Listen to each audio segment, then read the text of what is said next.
శివభక్తిలో నేను పెరిగాను. అయితే నాకు 14 సంవత్సరాల వయసు వచ్చినప్పుడు నా జీవితం ఓ భయంకరమైన మలుపు.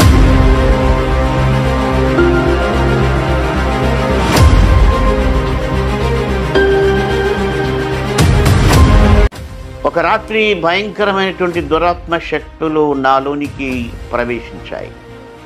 అవి నాలోనికి వచ్చినట్టుగా అవి చూసి నేను భయపడినప్పుడు నాకు అర్థమైపోయింది, ఆ దురాత్మలు నాలో ప్రవేశించాయి.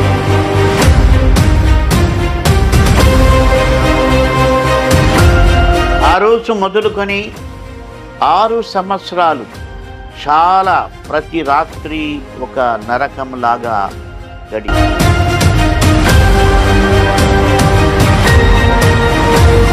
ఇంకా దొంగల గ్యాంగ్లో చేరి వాళ్ళతో ఉంటూ మరి దొంగతనాలు, యూదం, వ్యభిచారం, ఇలా జీవితం అన్ని విధాలుగా కూడా భ్రష్టుపడి, యేసు నన్ను బాగు చేయగలడు, అది నా ప్రశ్న. అలా తలవాల్చినప్పుడు యేసు ప్రభు ఆయన మహాకృప చేత నా ప్రశ్నకు సమాధానం అన్నట్టు ఆ రాత్రి ఒక గొప్ప వెలుగులో ఆయన 2 చేతులు చాచి నేను నిన్ను బాగు చేస్తానన్న దర్శనం నాకు ఆయన ఇచ్చాడు.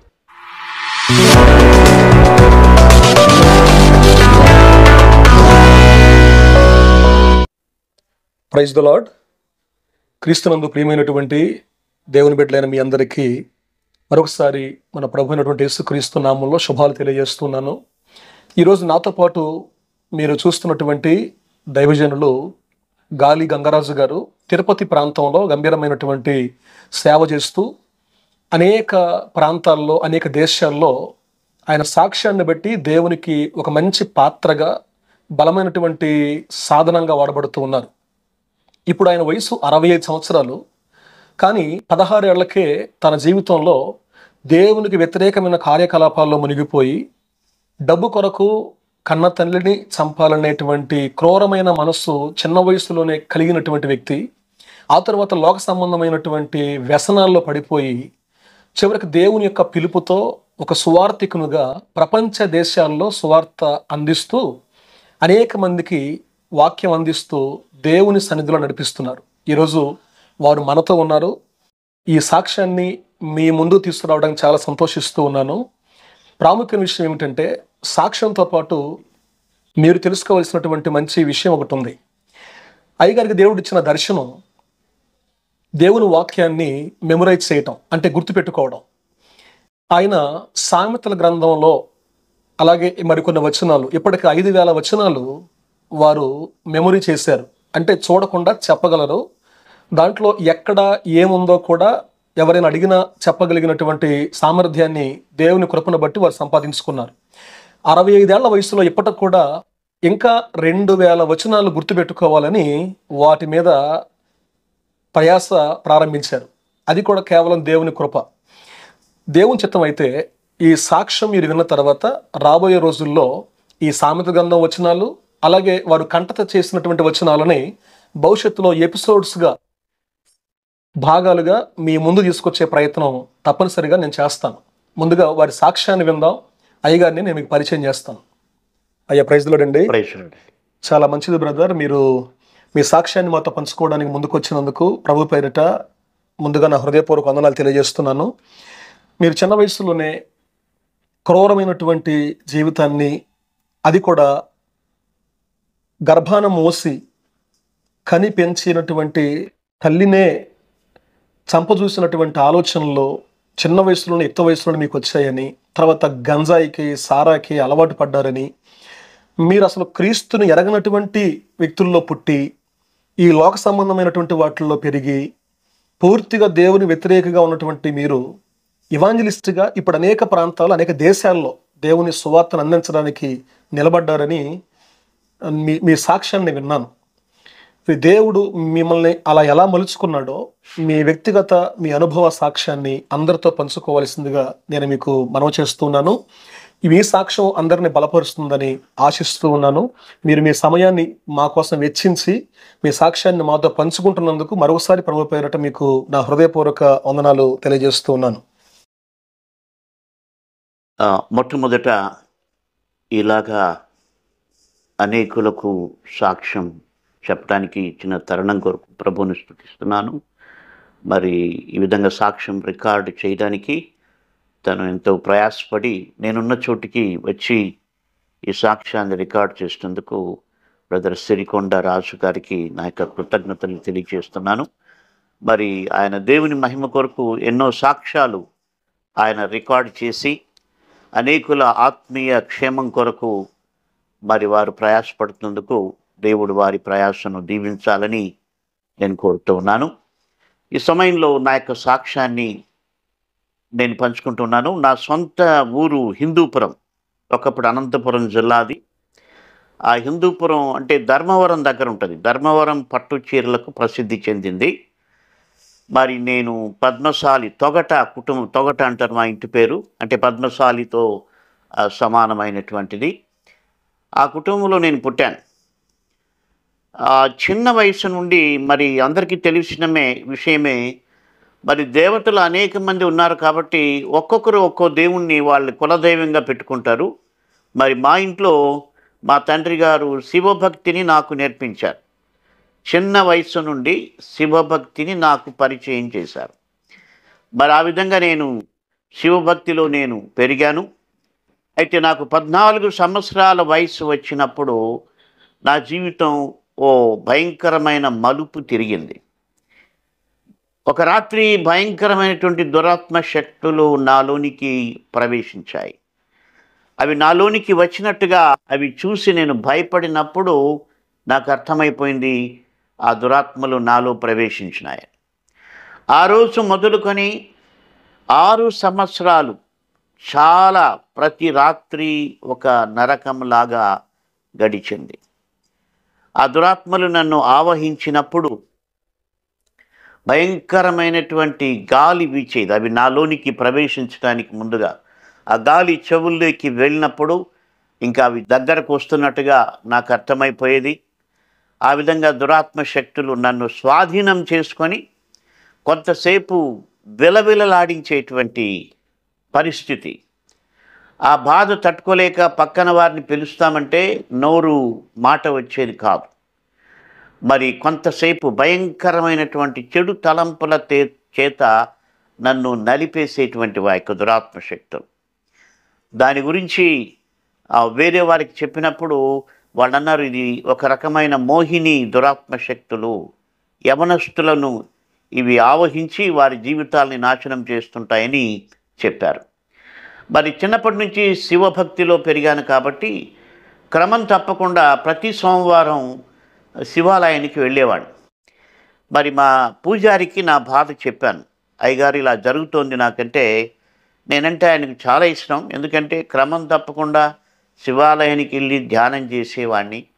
ఆయన నన్ను చూసి నిజంగానే నా పైన జాలిపడి, బాబు నీకు ఈ దురాత్మలు, ఈ మోహిని శక్తులు నిన్ను పీడించడానికి కారణం నీవు గత జన్మలో చేసినటువంటి పాపం. ఆ యొక్క కర్మ పాపం ఎప్పుడు పోతుందని ఎవరూ చెప్పలేరు. ఆ కర్మ తీరిన తర్వాతనే ఆ యొక్క కర్మ వలన కలిగిన ఫలితం ఆగిపోతుంది. కాబట్టి నీకు పట్టినటువంటి దురాత్మలు ఆ కర్మ ముగిసినప్పుడే పోతాయి. ఆ కర్మ ఎప్పుడు ముగుస్తుందో ఎవరూ చెప్పలేరు. కొన్నిసార్లు ఈ జన్మలో పోవచ్చు, లేకపోతే ఇంకో జన్మలో పోవచ్చు అని చెప్పారు. చాలా నిరాశకు గురయ్యాను. ఎందుకంటే ఆయన చెప్పినటువంటి సలహాలో, ఒకవేళ అప్పటి నా వయసు కేవలం 16 సంవత్సరాలు,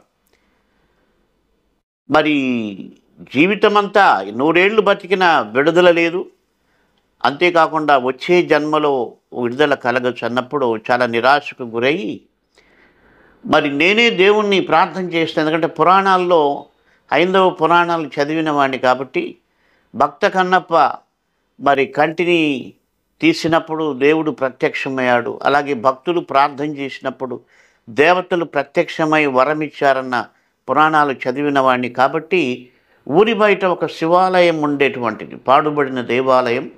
అది పొలాల మధ్యలో ఉండేటువంటి ఆ గుడికి నేనే వెళ్ళి నేనే అక్కడ పూజలు చేస్తూ మరి వైరాగ్యంతో ఇక్కడ నా చెయ్యి కోసుకున్నటువంటి గుర్తుంటుంది. ఈ చెయ్యి కోసుకొని ఆ రక్తాన్ని లింగం పైన వేసి నేను ఆక్రందన చేశాను. దేవుడు ప్రత్యక్షమై నాలో ఉన్న దయ్యాలు వెళ్ళగొడతాడని. అయితే ఏమీ నాకు ఫలితం కనిపించలేదు. మరి ఆ తర్వాత అన్ని ప్రయత్నాలు చేశాను. చివరికి మాంత్రికులను ఆశ్రయించాను. ఆ రోజుల్లో మాంత్రికులు దయ్యాలను వెళ్ళగొట్టే వాళ్ళు దాదాపు ప్రతి ఊర్లో ఉండేటువంటి వారు. అలాగా ఓ పెద్ద చాలామంది మాంత్రికుల దగ్గరికి వెళ్ళాను. ఇక్కడ ఇంకో విషయం చెప్పాలి.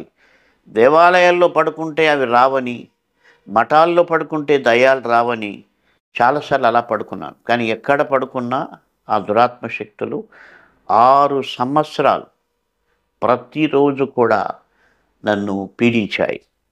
అయితే ఒకరోజు ఆ మాంత్రికుడు చాలా కాన్ఫిడెన్స్గా చెప్పాడు, నేను అంతరం వేస్తాను, ఇక అవి నీ జోలికి రావన్నాడు. చాలా సంతోషం కలిగింది. ఇన్నాళ్లకు మరి ఒక మంచి మాంత్రికుడు దొరికాడు అనుకున్నాను. ఆయన అంతరం వేశాడు. ఆ రాత్రి వెళితే ఆ రాత్రి కూడా ఆ శక్తులు వచ్చాయి. నేను వెళ్ళి ఆయనకి చెబితే ఆయన చాలా తెలివిగా ఒక మాట అన్నాడు, బాబు, నా అంతరానికైతే ఖచ్చితంగా శక్తి ఉంది, కానీ నీకు పట్టిన ఆ దయానికి అంతకంటే శక్తి ఉంది కాబట్టి నా అంతరం పనిచేయలేదని ఆయన చేతులు దులుపుకున్నాడు. అలాగన్ని ప్రయత్నాలు అయిపోయినాయి.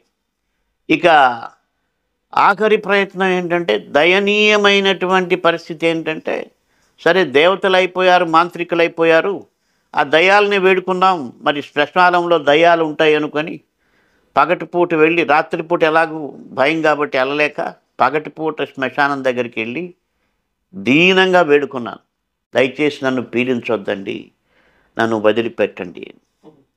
అది చాలా దయనీయమైనటువంటి స్థితి. అంటే అప్పటితో ఇంక అన్ని ప్రయత్నాలు అయిపోయినాయి. చివరికి మిగిలింది ఏంటంటే, ఇక జీవితం అనుభవించి చనిపోవటం. ఎలాగూ నిరీక్షణ లేదు, ఈ కర్మ ఎప్పుడు విడుదలవుతుందో తెలియదు, విడిపించే నాథుడు లేడు, మరి కనిపించిన మాంత్రికులు ఎవరు చేయలేదు. అలాగ నిరాశ చెంది పూర్తిగా చెడు అలవాట్లకు బానిసనైపోయాను. అంటే చెడు అలవాట్లు అంటే సిగరెట్తో ప్రారంభమై తర్వాత ఆ సిగరెట్టు పొడి తీసి గంజాయి పొడి సిగరెట్లో మిక్స్ చేసి మరి ప్రొద్దున్నే లేస్తూనే ఆ గంజాయి సిగరెట్ తాగడం, ఆ తర్వాత సారాయి, బ్రాందీ, విస్కీ. అంటే నన్ను దయాలు ఏం చేసినా నాకు నొప్పి తెలియకూడదు, లేకపోతే ఆ బాధ మర్చిపోవాలన్న వేదనతో సకల దుర్వ్యసనాలకి బానిసనైపోయాను. మరి డబ్బులు అవసరమైనప్పుడు నేను ఇంటికి పెద్ద కొడుకు కాబట్టి మరి ఇంటికి వెళ్ళి ఆమెను చంపేసి గోల్డ్ తీసుకొని మరి కొంతకాలం జీవితం అనుభవించచ్చు అనుకున్నాను. కానీ అక్కడ అది కుదరలేదు. వాళ్ళ ఇంట్లో వాళ్ళు నన్ను పట్టుకొని, వాళ్ళ బంధువులందరూ వచ్చి నన్ను కొట్టి రోడ్డు పైన వేశారు. మరి తాగి రోడ్డు పైన పడిపోయేవాడిని. ట్రాఫిక్ బంద్ అయితే మనుషులు వచ్చి లాక్కెళ్ళేవారు. అలాంటి పరిస్థితుల్లో ఒక క్లబ్లో డ్యాన్సర్గా నాకు అవకాశం వచ్చింది. అప్పుడు నేను అంటే యవ్వన వయసు కాబట్టి 19 సంవత్సరాల వయసు. ఆ వయసులో మరి క్లబ్ డ్యాన్సర్గా నాకు అవకాశం వచ్చింది. అయితే అది ఇల్లీగల్ క్లబ్.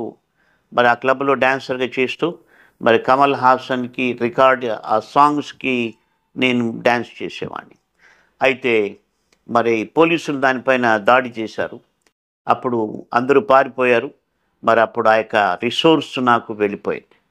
అప్పుడు ఇంకా దొంగల గ్యాంగ్లో చేరి వాళ్ళతో ఉంటూ మరి దొంగతనాలు, జూదం, వ్యభిచారం, ఇలా జీవితం అన్ని విధాలుగా కూడా భ్రష్టు పట్టిపోయింది. అలాంటి స్థితిలో మరి అప్పటికీ నేను కాలేజీకి తాగి వెళ్ళేవాడిని. ఇంటర్మీడియట్లో మా క్లాస్లో ఒక అమ్మాయి ఉండేది. ఆ అమ్మాయి నన్ను చూసి ఆమెకు అర్థమైంది ఈయనేదో చాలా బాధల్లో ఉన్నాడు. ఎందుకంటే నా యొక్క ముఖం చూసి ఎవరు చూసినా అర్థమైపోయేది. కొన్నిసార్లు తాగి వెళ్ళేవాడిని కాబట్టి. ఆ అమ్మాయి ఒక చిన్న ప్రార్థన చేసిందంట, ప్రభా గంగరాజుని రక్షించండి అని. మరి అద్భుతంగా ఆమె సొంత అన్న నాకు సువార్త చెప్పాడు. ఆయన సువార్త చెప్పినప్పుడు దేవుడు ఆయన్ని ఒక చక్కటి నడిపింపుతో ఆయన సువార్త చెప్పాడు. నాకు అర్థమయ్యే విధంగా నన్ను తాకే విధంగా ఆ సువార్త నాలో పనిచేసింది. అంటే ఆయన ఏం చెప్పాడంటే, యేసు ప్రభు అందరి పాప కర్మలను ఆయన పైన వేసుకున్నాడు. సకల జనుల పాపాలను ఆయన వేసుకొని వాటికి పరిహారం చేశాడు. పాప విమోచన క్రయధనంగా ఆయన రక్తం చెల్లించాడు. అందువలన పాపం పరిహారం అవుతుంది.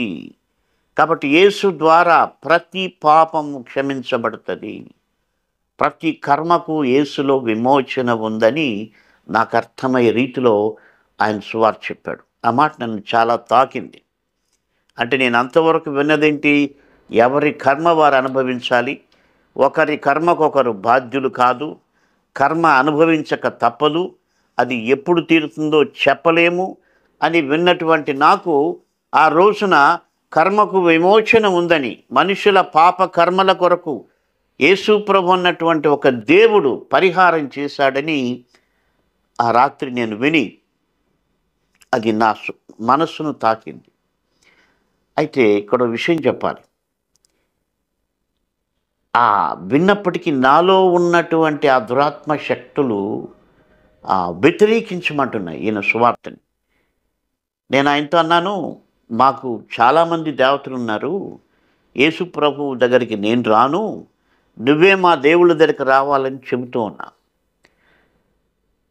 అప్పుడు నాకు అర్థమైంది ఏంటంటే, ఆ తర్వాత అర్థమైంది, ఒక మనిషి యేసు ప్రభువును వ్యతిరేకిస్తున్నాడంటే మనం వాళ్ళపైన జాలిపడాలి. ఎందుకంటే ఆ వ్యక్తి దురాత్మల చేత వ్యతిరేకిస్తున్నారు. యేసు ప్రేమను వ్యతిరేకిస్తున్నారంటే అది దురాత్మల చేత వ్యతిరేకిస్తున్నారు. మరి నా పరిస్థితి చూడండి, అన్ని ప్రయత్నాలు అయిపోయి, దేవతలు, మాంత్రికులు, దయ్యాలు, మత్తు పదార్థాలు అన్నీ అయిపోయినా యేసయ్య సువార్త విన్నప్పుడు, మరి ప్రేమించే దేవుడు ఉన్నాడన్నప్పుడు నా మనసు వ్యతిరేకిస్తుందంటే అది దిరంగా దయ్యాలే. అయితే ఆయన వెళ్తూ వెళ్తూ చక్కగా ప్రేమతో ఒక మాట చెప్పాడు. నేను వ్యతిరేకించినప్పుడు ఆయన ఏమీ నాతో ఆర్గ్యూ చేయలేదు. కాబట్టి దయచేసి ఎవరన్నా వ్యతిరేకిస్తే ఆర్గ్యూ చేయకూడదని నా సాక్ష్యంలో మీరు గ్రహించాలి. అయితే ఆయన వెళ్తూ చెప్పాడు, గంగరాజు, ఈ యేసు ప్రభు నిన్ను రక్షించగలడు, ఆయన రక్షించుటకు సమర్థుడు అని చెప్పి వెళ్ళిపోయాడు. ఆయన వెళ్ళిపోయాడు, కానీ ఆ మాటలు నా చెవుల్లో ప్రతిస్పందిస్తున్నాయి. ఆ రాత్రి నిద్రపోకముందు పదే పదే ఈ యేసు నిన్ను బాగు చేయగలడు, యేసు నిన్ను రక్షించగలడు, ఈ యేసు నిన్ను విడిపించగలడని నా హృదయంలో పదే ప్రతిస్పందన చేస్తోంది. ఆ రాత్రి మరి నేను తల వాల్చి నేను అనుకున్నాను, ఈ యేసు ప్రభు నన్ను బాగు చేయగలడా అన్న ఒక ఆలోచన నాకు వచ్చింది. ప్రార్థన చేయలేదు, అంటే ప్రార్థన ఎలా చేయాలో నాకు తెలియదు కదా. ఈ యేసు నన్ను బాగు చేయగలడా, అది నా ప్రశ్న. అలా తల వాల్చినప్పుడు యేసు ప్రభు ఆయన మహాకృప చేత నా ప్రశ్నకు సమాధానం అన్నట్టు ఆ రాత్రి ఒక గొప్ప వెలుగులో ఆయన 2 చేతులు చాచి నేను నిన్ను బాగు చేస్తానన్న దర్శనం నాకు ఆయన ఇచ్చాడు. చాలా ఆశ్చర్యపోయాను. చాలా ఆశ్చర్యపోయి ఇంకా ఎప్పుడెప్పుడు తెల్లారుతుందా నేను వెళ్ళి నాకు సువార్త చెప్పిన ఆయనకి చెప్పాలని, మరి ఆ తర్వాత ఆయన్ని కలిసి, అయ్యా నువ్వు ఇలాగ చెప్పావు, యేసుప్రభు బాగు చేస్తాడని నేనైతే సందేహించాను. అయితే రాత్రి ఆ యేసు నన్ను బాగు చేస్తానని ఆయన ప్రేమగల హస్తాలు చూపించాడని చెప్పినప్పుడు ఆయన చాలా సంతోషించి ఒక గిడియన్ బైబిల్ ఇచ్చాడు. ఆ రోజుల్లో రెడ్ కలర్లో ఉండేటువంటి ఆ బైబిల్ చదువుతుంటే ఈ మొట్టమొదటి మత్తయి సువార్తలు వంశావళి అది ఏమీ అర్థం కాదు. అయితే కూడా దేవుని కృప వలన అది నేను అలా చదువుతూ ఉంటే యేసు ప్రభు దయ్యాలను వెళ్ళగొట్టిన సందర్భాలు చాలా ఉన్నాయి 4 సువార్తల్లో. అలా చదువుతూ ఉన్నప్పుడు మార్కు సువార్త 5వ అధ్యాయంలో అందరికీ తెలిసిందే, ఒక దురాత్మ పట్టిన వ్యక్తి యేసు ప్రభు తనను సమీపిస్తూ ఉన్నప్పుడు ఆ దురాత్మకు వేదన కలిగింది ప్రభు యొక్క సన్నిధిని బట్టి. అందుకనే కేకలు వేశాడు, యేసు సర్వోన్నతుడైన దేవుని కుమారుడా నన్ను బాధపరచుకోమని కేకలు వేశాడు. సరిగ్గా నేను అది చదువుతున్నప్పుడు ఓ అద్భుతం జరిగింది. ఏంటంటే నాలో ఉన్న దురాత్మ శక్తులు దేవుని వాక్యానికి భయపడినట్టు నాకు బాగా తెలుస్తోంది. అది ఎలాగంటే ఒక ఇంట్లో ఒక 10 మంది అటు ఇటు పరిగెడితే ఆ గోల ఖచ్చితంగా పక్కింటోళ్ళకి కూడా వినిపిస్తుంది. అలాగ నా హృదయంలో ఉన్న దురాత్మ శక్తులు యేసు మాటల శక్తికి అవి భయపడి బాధపడి పరిగెత్తినట్టు అనిపించింది. అప్పుడు నాకు ఆ, ఆశ్చర్యపోయాను. అంటే 6 సంవత్సరాలు నన్ను బాధించి పీడించి భయపెట్టిన ఈ దురాత్మలు ఈ యేసయ్యకు భయపడుతున్నాయంటే యేసు ప్రభువులో శక్తి ఉంది అన్న నమ్మకం నాకు కలిగింది. అయితే చిన్నప్పటి నుంచి బాగా మతభక్తిలో పెరిగాను కాబట్టి ఏమనుకున్నానంటే మొదట్లో సరే ఇతర దేవతలతో పాటు ఈయన్ని కూడా పెట్టుకుందామని యేసు ప్రభుతో కలిపి ప్రార్థన చేసేవాడిని. అయితే నాకు విడుదల కలగలేదు. విషయం ఏంటంటే ఎంత ఎంత భక్తి అంటే ఏదన్నా క్రైస్తవ మీటింగ్కి వెళితే ఆ మీటింగ్ అంతా అయిపోయిన తర్వాత మళ్ళీ నేను పంచాక్షరి మంత్రం చదువుకొని పడుకునేవాడిని. అంటే నా ఆలోచన ఏంటంటే ఈయన కూడా ఉన్నాయి మా దేవతలతో పాటు అనుకున్నాను. అలా అనుకున్నంత కాలం నాకు ఏమీ విడుదల కలగలేదు. కాసేపు బైబిల్ చదివితే నెమ్మది, మళ్ళీ అశాంతి. అంటే కాసేపు ఎండలో కాసేపు ఏసీలో ఉన్నట్టుండేది. అయితే ప్రభు నన్ను వదిలిపెట్టకుండా ఆయన మాత్రమే దేవుడని ఆయన ప్రత్యక్షపరచుకున్నాడు. ఆయన వాక్యం యోహాను 14:6తో నేను ఆ దేవాలయానికి మళ్ళీ వెళుతున్నప్పుడు అది ఎప్పటికీ నిర్మానుష్యమైన ప్రదేశం.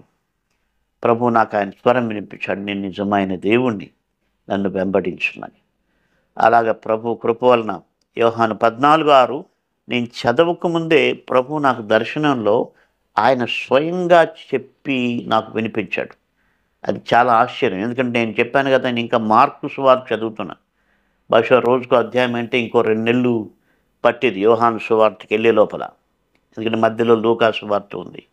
బహుశా 2 నెలలు చనిపోయేవాడినేమో. అయితే దేవుడు దయతలిచి ఆ వాక్యం చూపించినప్పుడు 1980వ సంవత్సరం ఆగస్టు నెల 31వ తేదీ ఆ ప్రభువుకు నా హృదయం పూర్తిగా అప్పచెప్పాను. అవన్నీ పక్కన పెట్టేసి లింగాష్టకము, నా యొక్క భక్తి అన్నీ పక్కన పెట్టి, ప్రభువా నీవు మాత్రమే నా పాపాల కొరకు చనిపోయి తిరిగి లేచిన దేవుడివి, నన్ను రక్షించు, నా పాపాన్ని క్షమించని ఆ ప్రభువుకు నా హృదయం అప్పచెప్పాను. అంతే. ఆ విధంగా అప్పగించుకున్న తర్వాత నా జీవితంలో పూర్తిగా విడుదల దొరికింది. అన్నిటిపైన విరక్తి పుట్టింది. అంతేకాదు అద్భుతమైన విషయం ఏంటంటే ఆ దయ్యాలు స్వయంగా ఓ రాత్రి అవి నా చుట్టూ చేరి మాట్లాడుకుంటున్నాయి. ఈ వ్యక్తి చుట్టూ యేసు ప్రభు శక్తి ఉంది, ఇక ఇతన్ని మనం ఏం చేయలేం అని చెప్పి అవి వెళ్ళిపోయాయి. అలాగే యేసు ప్రభు నన్ను ఆయన కృపచేత రక్షించాడు. రక్షించిన తరువాత నాకు సువార్తికుని భారం నాలో ప్రభు పెట్టాడు. పౌలు 3 రోజులు అన్నపానము లేకుండా ఉండనన్న మాట చదివి ఆ యవన కాలం 20 ఏళ్ల వయసులో ప్రభువుని నమ్ముకున్నాను. నేను కూడా 3 రోజులు అన్నపానాలు లేకుండా ఉపవాసం ఉన్నప్పుడు ప్రభు నన్ను తగిన సమయంలో సేవకు పిలుస్తానన్నాడు. సువార్తికునిగా నేను పనిచేస్తున్న కంపెనీలో మరి అందరికీ సువార్త చెబుతూ సాక్షిగా జీవించేవాడిని. ప్రభు నన్ను 1985లో సేవకు పిలిచాడు. అయితే ఇక్కడ ఒక విషయం చెప్పాలి. నా జీవితంలో ఉన్న మరి ఒక గొప్ప కృప ఏంటంటే, దేవుడిచ్చిన కృప ఏంటంటే వాక్యాలు కంఠపాఠం చేయడం. అది ఎలా జరిగిందంటే, నేను ప్రభువుని నమ్మిన తర్వాత నా ప్రవర్తన మారిందని మా అమ్మగారు నన్ను ఇంట్లోకి రానిచ్చారు. అయితే ఆమె అప్పటికి ప్రభువుని నమ్మలేదు. అయితే ఎవరో చెప్పారు మీ కొడుకు మారిపోయాడంటే సరేలే అని ఆమె పిలిచింది. నాకు రక్షణ పొందిన తర్వాత దేవుడు నాకు ఇచ్చిన ప్రేరేపణ ఏంటంటే, అంతకుముందు నా లైఫ్ అంతా కూడా గ్యాంగ్తో ఉన్నది కాబట్టి అవన్నీ ఇంక చేయలేం కాబట్టి ప్రభు నమ్మిన తర్వాత అన్నిటిపైన విరక్తి వచ్చేసింది. అప్పట్లో నైట్ కాలేజెస్ లేవు. బహుశా మా ఊర్లో లేవు, హిందూపూర్లో లేవు. 1980లో నేను చెప్పటం. అయితే నైట్ డ్యూటీ కొన్ని కంపెనీస్ ఉండేవి. అందుకని నేను సెకండ్ షిఫ్ట్ అంటే మధ్యాహ్నం 4 నుంచి రాత్రి 2 గంటల వరకు ఉంటుంది డ్యూటీ. ఇంటికి వచ్చే లోపల 2 అయిపోద్ది. ఆ విధంగా డ్యూటీ వేయించుకొని డే టైం కాలేజీకి వెళ్ళాను. దాంతో కాలేజ్ ఒక 6 గంటలు, డ్యూటీ ఒక 10 గంటలు. దాదాపు ఇంకా ఆ చెడు సహవాసాలన్నీ అలా దూరం చేశాడు దేవుడు. మొదటి రోజే అర్ధరాత్రి 2 గంటలకు వచ్చి, మాది పెద్ద హాలు, అందరూ అక్కడే పడుకునేవాళ్ళం. మా అమ్మగారు, మా బ్రదర్, సిస్టర్. నేను వచ్చి లైట్ వేసాను. 91వ కీర్తన చదివి పడుకునేవాడిని బయట ఉన్నప్పుడు. ఇంటికి వెళ్ళిన తర్వాత కూడా లైట్ వేశాను చదువుదామని. అప్పుడు మా అమ్మగారు, ఆమెకి లైట్ ఉంటే నిద్ర రాదు, కొంతమందికి లైట్ ఆన్లో ఉంటే నిద్ర రాదు. ఆమె చాలా సీరియస్గా వచ్చి, నువ్వు ఆ మతంలో చేరి మా పరువు తీసావు, ఇప్పుడు నీ బైబిల్ చదువుతూ మా నిద్ర కూడా తీస్తున్నావు, నోరు మూసుకొని పడుకో అని చాలా సీరియస్గా ఆమె లైట్ ఆఫ్ చేసింది. సో ఆ రాత్రి నాకేం చేయాలో అర్థం కాలేదు. నేను వచ్చేది ప్రతిరోజు రాత్రే. బైబిల్ చదువుకోవడానికి ఆమె అనుమతించేది, ఎందుకంటే ఆమెకు లైట్ ఉంటే నిద్ర రాదు. అప్పుడు మొట్టమొదటిసారి దేవుడే ఆయన మహాకృప చేత నాకు ప్రేరేపణిచ్చాడు. తెల్లవారుతూనే నువ్వు ఈ 91వ కీర్తన కంఠాపాఠం చేసేస్తే మళ్ళీ మళ్ళీ నీకు లైట్తో పని ఉండదు. అలా ప్రభు ప్రేరేపణిచ్చాడు. నాకెవ్వరు కూడా కంఠాపాఠం చేయమని చెప్పలేదు. మా అమ్మ పెట్టిన శ్రమ గొప్ప వరంగా దేవుడు ఇచ్చాడు. అలాగ 91వ కీర్తనతో నేను ప్రారంభించి దేవుని కృప వలన 104 కీర్తనలు మొత్తం నేర్చుకున్నాను, ఇంక్లూడింగ్ 119. అలా నేర్చుకొని మరి దేవుని యొక్క కృప వలన, ఆయన ఆత్మ నడిపింపు, దేవుని వాక్యం హృదయంలో పెట్టుకోవాలన్న తలంపుతో ఎలా చేశారంటే, చాలామంది అడుగుతారు మీరు ఎలా చేశారంటే, నాకు సంఘము నన్ను పోషించలేకపోయింది. ఎందుకంటే నన్ను చూస్తేనే భయపడేవాడు, ఎందుకు వచ్చాడు ఇక్కడ అనుకునేవాడు. కాబట్టి కొంతకాలం సంఘం నన్ను యాక్సెప్ట్ చేయడానికి వాళ్ళు సందేహించారు. కారణం వాళ్ళ తప్పు కాదు, అది అలా ఉండేది నా లైఫ్. కాబట్టి నేను బైబిల్ తీసుకొని చదివేవాడిని. చదివినప్పుడు అందరి అనుభవం ఒకటి ఉంటుంది. ఏదో ఒక అధ్యాయం చదివినప్పుడు ఒక వాక్యం ఏదో మన మనసుకు బాగా తాకినట్టు అనిపిస్తుంది. చాలా నాతో ప్రతిరోజు నా డైలీ పోర్షన్లో ఏ వచనమైతే నా హృదయాన్ని తాకిందో దాన్ని కంఠాపాఠం చేయడం నేర్చుకున్నాను. అలాగా మత్తయి సువార్త 1వ అధ్యాయం నుండి ప్రకటన గ్రంథం 22వ అధ్యాయం వరకు ప్రతి అధ్యాయంలో కొన్ని వచనాలు నా హృదయంలో కంఠాపాఠమయ్యాయి. అంతేకాదు మళ్ళీ నేను ధ్యానించడానికి కూడా ఒక రీల్ లాగా నా మైండ్లో అవి రిమైండ్ చేసుకోవడానికి ఉపయోగపడతాయి. అలాగా దేవుడు నాకు ఆ కృపనిచ్చాడు. మరి ఇంగ్లీష్ ఒక్క ముక్క వచ్చేది కాదు. హీలర్ అని ఒకసారి HEALER అని చదివి చర్చిలో ఒక క్రిస్టియన్ అడిగాను, బ్రదర్ ఏంది ఇది అంటే, ఆయన హీలర్ అండి అన్నాడు. హీలర్ అంటే ఏంటంటే స్వస్థత అని చెప్పాడు. హీలింగ్, స్వస్థపరిచేవాడు. అంటే అంత ఇంగ్లీష్ తెలియని జీవితం. అయితే ప్రభువు నాకు ప్రేరేపణిచ్చారు ఇంగ్లీష్ భాష నేర్చుకోవాలని.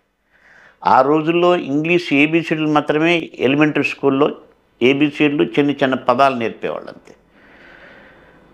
మరి తప్పిపోయిన కుమారుని కథ తీసుకొని ఆ కథ ఒకసారి చదివి మళ్ళీ ఇంగ్లీష్లో దాన్ని గుణించుకొని చదివి అలాగా ఇంగ్లీషు కొంచెం కొంచెం నేర్చుకొని ఆ తర్వాత తెలుగులో వాక్యాలు కంఠాపాఠం చేసి అవే వాక్యాలు ఇంగ్లీష్లో కంఠాపాఠం చేశాను. వాస్తవంగా నేను 8,000 వాక్యాలు కంఠాపాఠం చేశాను. అయితే అందులో 3,000 తెలుగులో ఏవైతే చేశానో అవే ఇంగ్లీష్లో చేశాను. కాబట్టి మొత్తం 5,000 అని చెబుతూ ఉంటాను. వాస్తవంగా 5,000 వాక్యాలు ఇంగ్లీష్లో చేశాను దేవుని కృప వలన. 3,000 తెలుగు చేశాను. ఈ తెలుగులో చేయడం వలన, తెలుగు ఇంగ్లీష్లో చేయడం వలన నాకు పూర్తిగా ఆ ఇంగ్లీష్ భాష పైన దేవుడు నాకు పట్టించాడు. మరి దేవుని యొక్క మహాకృప ఏంటంటే, నేను నా భార్య ఇద్దరం కలిసి 6 ఖండాలకు వెళ్ళి దేవుని యొక్క వాక్యాన్ని చెప్పడానికి, అంటే అన్యులకు సువార్త చెప్పడానికి, ప్రభువుని ఎరిగిన వారికి వాక్యం కంఠాపాఠం చేయాలని చెప్పడానికి ప్రభు మహాకృపనిచ్చాడు. మరి ఆ విధంగా అంతేకాదు, ఎందుకో మాకు తెలియదు కానీ మా పిల్లలకు కూడా చిన్నప్పటి నుంచి కూడా వాక్యాలు కంఠపాఠం చేసేది నేర్పించు. వాళ్ళు ఎల్కేజీలో ఉండగా వాళ్ళు చిన్న బిడ్డల నుంచి ఏం చెప్పామంటే, మీరు ఇంటర్ కంప్లీట్ అయిపోయే లోపల 1000 వాక్యాలు చెప్పాలని వారికి మేము ప్రేరేపణ ఇచ్చాం. చిన్న చిన్న గిఫ్ట్స్ ఆఫర్ చేశాం. దేవుని కృప వలన మరి 5 మంది పిల్లలు కూడా వాళ్ళు ఇంటర్ కంప్లీట్ కాకముందే వాళ్ళు 1000 వాక్యాలు చేశారు. దేవుడు వాళ్ళకు అద్భుతమైన జ్ఞానం ఇచ్చాడు. మరి నేనైతే ఆ రోజుల్లో ఎక్కడ ఫీజు తక్కువ ఉందని వెతికి స్కూల్లో చదివించాను నా ఆర్థిక స్తోమతను బట్టి. అయితే వాళ్ళకు వాక్యాలు నేర్చుకోవడం వలన మంచిగా చదువుకున్నారు. 2 డాక్టర్స్, ఒక అమ్మాయి నెల్లూరు మెడికల్ కాలేజీలో అసిస్టెంట్ ప్రొఫెసర్ చేస్తుంది. ఇంకొక అమ్మాయి మాంచెస్టర్లో తను యూనివర్సిటీలో రీసెర్చ్ కోఆర్డినేటర్గా చేస్తున్నారు. ఒక ఆయన సాఫ్ట్వేర్, ఒక ఆయన సేవలో ఉన్నారు. ఆ విధంగా పిల్లలందరినీ కూడా దేవుడు వాక్యము ద్వారా బ్లెస్ చేయబడ్డారని నా నమ్మకం. కాబట్టి నేను ఎప్పుడు చెప్తుంటాను, విశ్వాసులు వారి పిల్లలకు ఇవ్వగలిగిన అతి శ్రేష్టమైన ఆస్తి ఏంటంటే దేవుని వాక్యం వారికి నేర్పించటం. ఎందుకంటే వాక్యం వారిని నడిపిస్తుంది. వాళ్ళు పెద్దవాళ్ళైనప్పుడు త్రోవ తప్పకుండా ఉంటారు. అలాగ ప్రభు యొక్క మహాకృప వలన మరి దేవుడు నన్ను, నా భార్యను మరి అనేక ప్రాంతాలకు తీసుకెళ్లారు. మరి సిరికొండ రాజు గారి గురించి నాకు సిస్టర్ కళావతి గారు చెప్పారు. ఎందుకంటే ఆమె సాక్ష్యాన్ని బ్రదర్ రికార్డ్ చేశారు. మరి అప్పుడు నేను కూడా, అంటే సాధ్యమైనంత మందికి దేవుని యొక్క వాక్యం చెప్పాలని నా ఆశ. కాబట్టి మరి ఇవాళ అలాంటి అవకాశం దొరికింది. కాబట్టి నా యొక్క సాక్ష్యాన్ని మరి కన్క్లూడ్ చేసేటప్పుడు నేను చెప్పేది ఏంటంటే, హెబ్రీ పత్రిక 7వ అధ్యాయం 25వ వచనంలో ఒక మాట ఉంటుంది. ఈయన అనగా యేసు ప్రభు తన ద్వారా దేవుని యొద్దకు వచ్చు వారి పక్షమున విజ్ఞాపనము చేయుటకు నిరంతరము జీవించుచున్నాడు గనుక వారిని సంపూర్ణముగా రక్షించుటకు శక్తిమంతుడై ఉన్నాడు. కాబట్టి ఒకప్పుడు పూర్తి దయాలతో నిండినటువంటి హృదయం ఇప్పుడు పూర్తి వాక్యముతో నిండినటువంటి హృదయంగా ప్రభు మార్చాడు. కాబట్టి ఆ వాక్యం నా అనుభవంలో ఆయన సంపూర్ణముగా రక్షించుటకు శక్తిమంతుడని నా అనుభవంలో తెలుసుకున్నాను. మరి అంతేకాదు, ఆయన వాక్యము ద్వారా నేను హెచ్చరించబడి, సరిచేయబడి, ఆత్మీయంగా ఎదగడానికి వాక్యం నాకు చాలా ఉపయోగపడింది. కాబట్టి ఈ సాక్ష్యం వింటున్నటువంటి వారికి నేను చేసే మనవి ఏంటంటే, మీరు ఇంకా యేసు ప్రభువుని సొంత రక్షకునిగా అంగీకరించకపోయి ఉంటే దయచేసి ఆ ప్రభువు మాత్రమే మిమ్మల్ని రక్షించగలడు. ఆయన రక్షించుటకు సమర్థుడని 44 సంవత్సరాలు క్రితం నేను విన్న మాట వింటున్న మీకు నేను జ్ఞాపకం చేస్తూ ఉన్నాను. ఆయన నిన్ను కూడా రక్షించుటకు సమర్థుడు. అలాగే రక్షణ పొందినటువంటి వారికి నేను ఇచ్చేటువంటి మరి సలహా ఏంటంటే, యేసు ప్రభు యోహాను 15:7 ఆయన ఒక మాట అన్నాడు, నా యందు మీరును మీ యందు నా మాటలను నిలిచి ఉన్న ఎడల మీకు ఏది ఇష్టం అడుగుడి, అది మీకు అనుగ్రహింపబడును. యేసయ్య ఆయన మాటలు మన హృదయంలో ఉండాలని కోరుతూ ఉన్నాడు. కాబట్టి ఆయన మాటలు మన హృదయంలో ఉంటే మరి ఆయన శిష్యులుగా ఉండి ఆయన్ను మనం మహింపరచగలం. చివరిగా యేసు మాటలన్నీ కంఠాపాఠం చేయాలని నా ఆశ. మరి రెడ్ లెటర్స్లో ఉంటాయి ఇంగ్లీష్ బైబిల్లో, అవి దాదాపు 2000 దాకా ఉంటాయి. ఇప్పటికి నేను ఒక 800 చేశాను. కాబట్టి అవి పూర్తిగా చేయాలని నా ఆశ. ఏంటి ఆ కారణం అంటే, అందరికీ తెలిసిన వాక్యమే. దుష్టుల ఆలోచన చెప్పున నడువక, పాపుల మార్గమున నిలువక, అపహాసకులు కూర్చుని చోటును కూర్చుండక, యెహోవా ధర్మశాస్త్రమును ఆనందించు దివారాత్రము దాన్ని ధ్యానించువాడు ధన్యుడు. ఆ తర్వాత అంటే అలాగా ఎవరైనా దేవుని వాక్యం ధ్యానిస్తే, ధర్మశాస్త్రాన్ని ధ్యానిస్తే, అతడు నీటి కాలువల ఓరలు నాటబడినదై ఆకువాడక తన కాలమందు ఫలమిచ్చు చెట్టు వలె ఉండదు. అంటే ఆత్మీయ జీవితం అంత పచ్చగా, అంత ఫలవంతంగా ఉంటుంది. ఆ తర్వాత అతడు చేయనదంతయు సఫలమగు. నా అనుభవంలో అది నేను చూశాను. ఆ వాక్యము దివారాత్రము ధ్యానించుట వలన నన్ను దేవుడు మరి ఆ విధంగా ప్రపంచానికి ఆశీర్వాదకరంగా చేశాడు. మరి నేను చేసే పనులన్నిట్లో కూడా ఆయన ఆశీర్వాదం ఇచ్చాడు. అంతేకాదు, నాకొక్క రోజు ఒక తలంపు వచ్చింది. ధర్మశాస్త్రము కంటే శ్రేష్టమైనటువంటి వాడు యేసుప్రభు. ఆయన శ్రేష్టమైన నిబంధనను, శ్రేష్టమైనటువంటి వాగ్దానాలను తీసుకుని వచ్చాడు. మరి ధర్మశాస్త్రము ధ్యానిస్తేనే అంత దీవెన ఉంటే, యేసు మాటలు ధ్యానిస్తే ఇంకెంత దీవెనకరం అని నేను ఆ విధమైన నిర్ణయం తీసుకున్నాను. కాబట్టి నన్ను వాక్యం సరిచేసింది, వాక్యం నన్ను బ్రతికించింది, వాక్యం నన్ను నడిపిస్తోంది. మరి ఆ గొప్ప వాక్యం నేను దేవుని వాక్యంతో సహవాసం చేయడానికి ఏమి నాకు ప్రేరేపణ అంటే, అందరికీ తెలిసిందే, ఆది యందు వాక్యం ఉండను, వాక్యము దేవుని ఉండను, వాక్యము దేవుడై ఉండను. కాబట్టి నాకు ఎప్పుడు కూడా వాక్యం చదువుతున్నంతసేపు నేను దేవునితో గడిపినట్టుగా నేను అనుకుంటాను. కాబట్టి ఎక్కువసేపు ధ్యానించడానికి ప్రభు నాకు కృప చూపించాడు. కాబట్టి నా యొక్క జీవితంలో వాక్యం ఎలా సరిచేస్తుందని, వాక్యం ఎలా ఉపయోగపడిందని కొన్ని విషయాలు చెప్పి నేను ముగిస్తాను. అందరికీ తెలిసిన వాక్యమే. నీ ఎదుట నేను పాపము చేయకున్నట్లు నా హృదయములో నీ వాక్యము ఉంచుకొని ఉన్నాను. కీర్తనలు 119:11. కానీ ఎంతమంది దేవుని వాక్యం ఉంచుకున్నారు? అయితే చాలామందికి తెలియని ఇంకొక వాక్యం ఉంది. కీర్తనలు 48లో, దేవా నీ చిత్తము చేయుట నాకు సంతోషము, నీ ధర్మశాస్త్రము నా ఆంతర్యములో ఉన్నది అంటున్నాడు. అంటే అక్కడ దేవుని చిత్తం చేయడానికి వాక్యం ఉపయోగపడుతుంది. అద్భుతమైన విషయం కదండి. వాక్యము ఒకవైపు పాపం చేయకుండా ఉపయోగపడుతుంది, ఇంకొక వైపు దేవుని చిత్తము సంతోషంగా చేయడానికి వాక్యం ఉపయోగపడుతుంది. మూడవది 37వ కీర్తన 31వ వచనములో, వారి దేవుని ధర్మశాస్త్రము వారి హృదయములో ఉన్నది కాబట్టి వారి అడుగులు జారవు అని ఉంది. కాబట్టి అలాగున మరి దేవుని యొక్క వాక్యం అన్ని విధాలుగా మనకు ఉపయోగపడుతుంది, మనల్ని నిలబెడుతుంది, మనల్ని ఫలవంతులుగా చేస్తుంది. కాబట్టి ఈ యొక్క సాక్ష్యం విన్నటువంటి వారు దేవుని యొక్క రక్షణలోకి రావాలి. వచ్చిన వారు వాక్యాన్ని ఆధారం చేసుకొని జీవించాలి.